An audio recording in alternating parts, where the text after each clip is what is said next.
আসসালামু আলাইকুম। রোদে দেওয়ার ঝামেলা ছাড়াই পুরো বছর জুড়ে সংরক্ষণ করতে পারবেন এমন একটা আমের আচারের রেসিপি শেয়ার করব। গরম ভাত, খিচুড়ি, পোলাও বা বিরিয়ানির সাথে এই আচারটা একদম জমে যায়। আর আচারের এই তেলটা দিয়ে মুড়ি মাখা বা আলু ভর্তা খেতে জাস্ট অসাধারণ লাগে। আচারটা বানাতে খুবই অল্প উপকরণ আর মাত্র 10 মিনিটের প্রয়োজন। একদম নতুন রাঁধুনিরাও এ টু জেড রেসিপিটা ফলো করে পারফেক্ট একটা আমের আচার বানিয়ে নিতে পারবেন। আমের আচার দীর্ঘদিন ফ্রেশ রাখার জন্য বেশ কিছু ছোট ছোট টিপস থাকছে আজকের রেসিপিতে।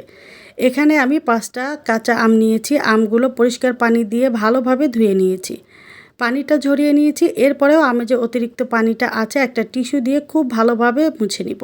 আমে যদি একটুও পানি না থাকে তাহলে আচার বানানোর পরে কিন্তু এই আচারটা দীর্ঘদিন পর্যন্ত ভালো থাকবে। আমগুলো আমি অর্ধেক করে নিয়েছি। দেখেন এখানে আমটা কিন্তু খুব একটা পরিপক্ক হয়নি।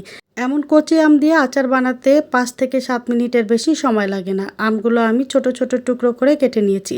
এরপরে প্রথমেই আচারের জন্য একটা মশলা রেডি করে নিব। এখানে আমি 1 টেবিল চামচ দিয়ে দিচ্ছি পাঁচফোড়ন। বাজারে বিভিন্ন ব্র্যান্ডের প্যাকেটজাত পাঁচফোড়ন পাওয়া যায়, সেখান থেকে যে কোনো একটা নিয়ে নিলেই হবে।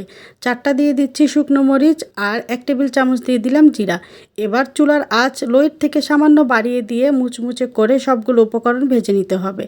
আঁচ বাড়িয়ে দিয়ে উপকরণগুলো ভাজতে যাবেন না, তাহলে এগুলো পুড়ে গিয়ে আচারটা তিতা হয়ে যাবে, তখন কিন্তু পুরো আচারের স্বাদটা নষ্ট হয়ে যাবে।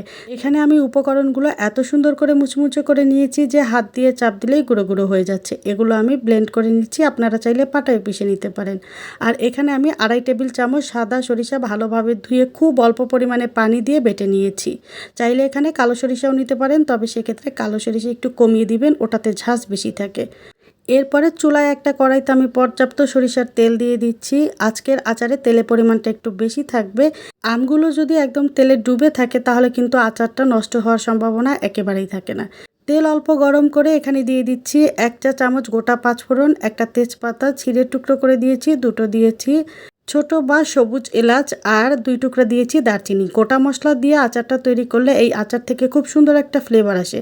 আর আচারটা যদি পুরো বছর জুড়ে সংরক্ষণ করেন তাহলে কিন্তু এই আচার থেকে তেল চিটচিটে একটা গন্ধ আসবে না। গোটা মশলাগুলো 30 সেকেন্ড সময় নিয়ে ফোড়ন দিয়ে এর মধ্যে টুকরো করা আমগুলো দিয়ে ভালোভাবে মিশিয়ে নিয়েছি। এখন চুলার আঁচ লো টু মিডিয়ামের মাঝামাঝি রেখে আচারটা তৈরি করব। 2 ধরনের লবণ দিচ্ছি, বিট লবণ এবং রেগুলার যে লবণটা ইউজ করি সেটা দিয়ে দিচ্ছি। আর দিলাম 1 চা চামচ লাল মরিচের গুঁড়া, আধা চা চামচের একটু বেশি হলুদের গুঁড়া। প্রথমে যে সরিষাটা নিয়েছিলাম সেটা বেটে দিয়েছি।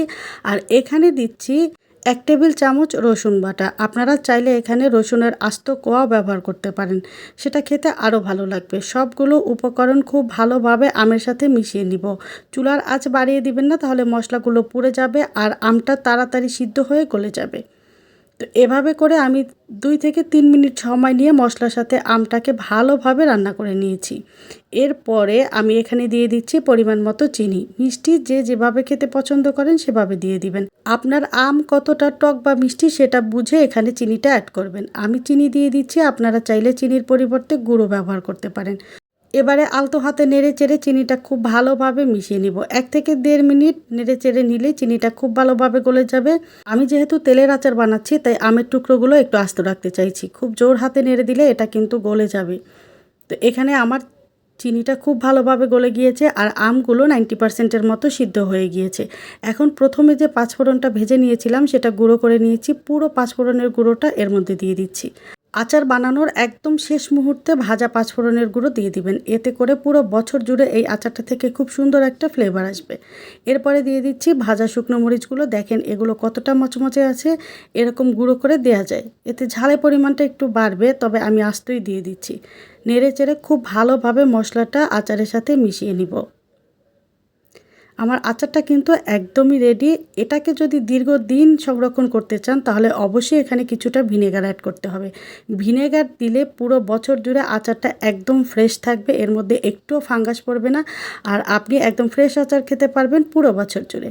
তো আমি এখানে 3 থেকে 3.5 টেবিল চামচের মতো ভিনেগার দিয়ে মিনিট খানেক সময় নিয়ে জাল করে নিব। চুলায় এই আচারটা বানাতে আমার সর্বোচ্চ 7 কি 8 মিনিট সময় লেগেছে। এর মধ্যে আচারটা একদম কমপ্লিট। আচারটা ফ্রেশভাবে পুরো বছর জুড়ে সংরক্ষণ করার জন্য পরিষ্কার শুকনো কাচের জারে ঠান্ডা হওয়ার পরে রেখে দিবেন।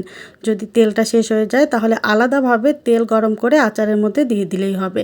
চাইলে ফ্রিজের নর্মাল চেম্বারে রেখে দিতে পারেন, সেটা আরও বেশি সেফ থাকবে। রেসিপিটি ভালো লাগলে লাইক, কমেন্ট এবং শেয়ার করে দিতে ভুলবেন না প্লিজ। আর এমনই সব মজার এবং সহজ রেসিপি পেতে চ্যানেলটি সাবস্ক্রাইব করে সাথে থাকা বেল আইকনের অল অপশনটি সেট করে রাখতে পারেন। দেখা হবে অন্য কোনো রেসিপিতে। ততক্ষণ পর্যন্ত ভালো থাকবেন। আল্লাহ হাফেজ।